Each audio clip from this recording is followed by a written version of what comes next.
gods are losing our power. We believed Titans to be imprisoned forever. Now, they're breaking free. It would mean chaos.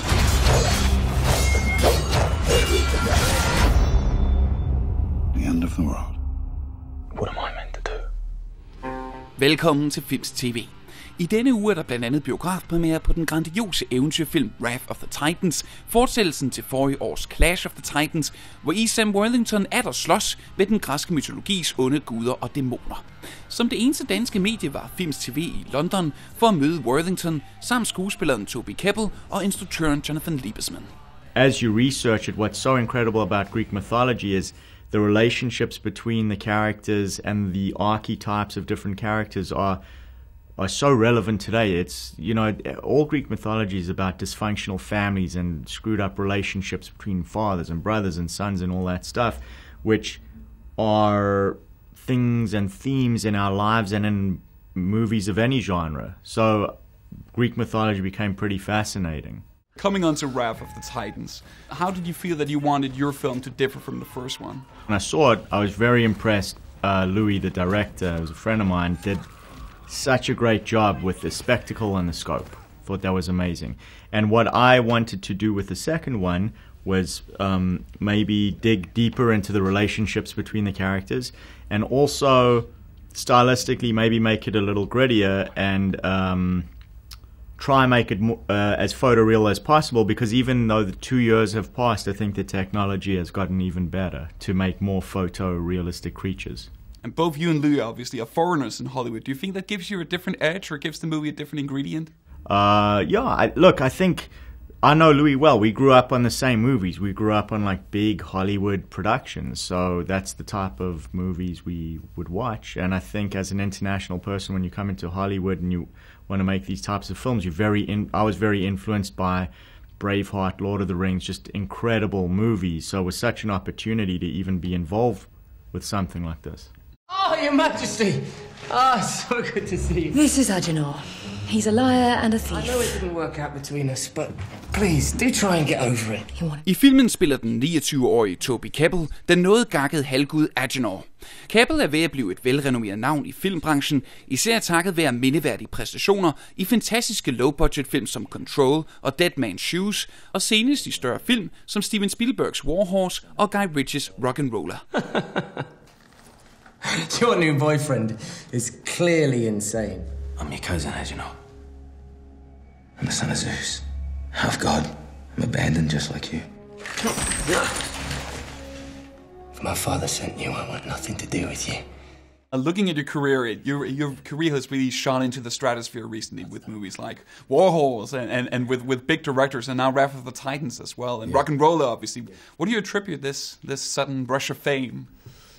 I don't feel like I've had a rush of fame, but I just think that the larger projects is just due to, you know, if you keep working, you spend all that time getting nowhere really, or feeling like you're not getting anywhere, and then, you know, if you're lucky enough for Steven Spielberg to ask you to be in a film, it's, you know, follows suit that someone like Wrath of the Titans would. So, it's just luck. I can't attribute it to any of my own personal skill. But yeah, no, I always try very hard. So hopefully they're good rather than just, big. Mm-hmm.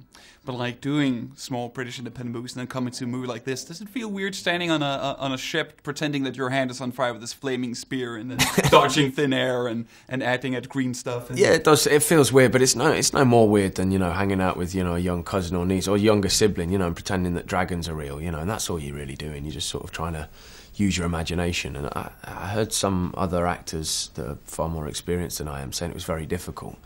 But I guess it's to do with how much imagination you've got in the first place. But I find it very simple. I actually prefer it, you know, and then it's just your own imagination. You're only yourself to blame if it's bad. But also you're working for someone else. You're working for the technical team, you know. There's a whole visual effects crew that are waiting to take that to a studio and add effects to it to enhance your performance. So, and you just, you know, there's crew round and everyone takes themselves very seriously sometimes. But you just got to knock that on the head and try as hard as you can. I really liked your performance, and it's a very humorous performance in the film. You're almost like the main source of comic relief in this film. Was that sort of like a weight on your shoulders to have that? No, it wasn't. It was something I wanted to do right from the outset.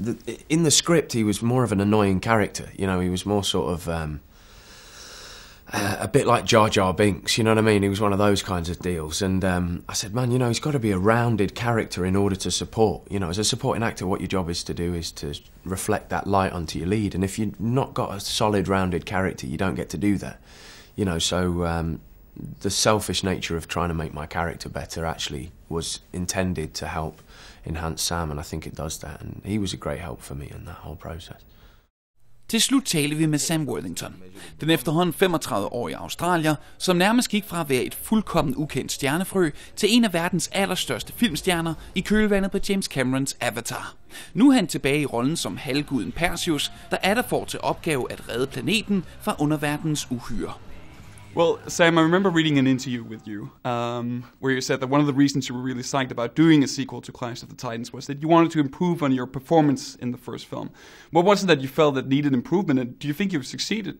I don't think the film needed improving. I think it's just like a sportsman, like a football player can talk about their own performance on the field, and if you get a second crack at the team or a second crack at the movie, I think your responsibility to an audience or to the people watching the sports, you know, that's what you have. So it was more a case of, in the first one I was an action figurine that got beat up and kept going, and this one I wanted to kind of have a character a bit more fallible, a bit more kind of like the audience watching.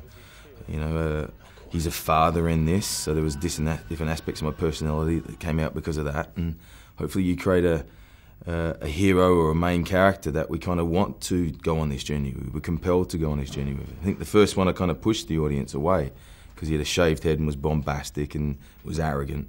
And in this one it's 10 years on, and I've learnt a bit as an actor, and I think the character's learning as well. Yeah, you're talking about getting beaten up. I almost felt like I wanted to give you a hug at the end. I beat up big. You really get your ass kicked in this film. Yeah, it was an idea I had. I grew up watching movies like Mad Max. Die Hard. John McClane gets beat up all the time, you know, and we feel sorry for him. Rocky, you're yelling when Clubber Lang beats Rocky's butt. You go and get up, and there's something I like a bit more gritty and dirty about that, and a bit more kind of rough and raw that I hadn't seen for a while in action movies. I'd seen it, in old westerns, and I'd seen a lot of slick slow-mo kind of action scenes in movies like this, and I wanted to kind of shy away from that and go back to ones that I enjoyed growing up. The work of Mel and Bruce and Harrison, even Clint Eastwood. How he would get beat up. So this is William Money in Unforgiven, except he's 35 and he's a Perseus. Yeah. You're talking about some of the movies that you grew up with, and you've been in a lot of fantastical movies, you could say, recently. Are those also the kind of films that you dug while growing up? Man, I picked movies that I would go and see. When you get given a bunch of white pages with black lines, the only thing you've got to go on is the story rich enough to compel your imagination. That's it. That's all I've got to measure the barometer on. So there's no grand plan of going, how's this going to work? It's more, would I go see this? Man, it's got a big lava monster.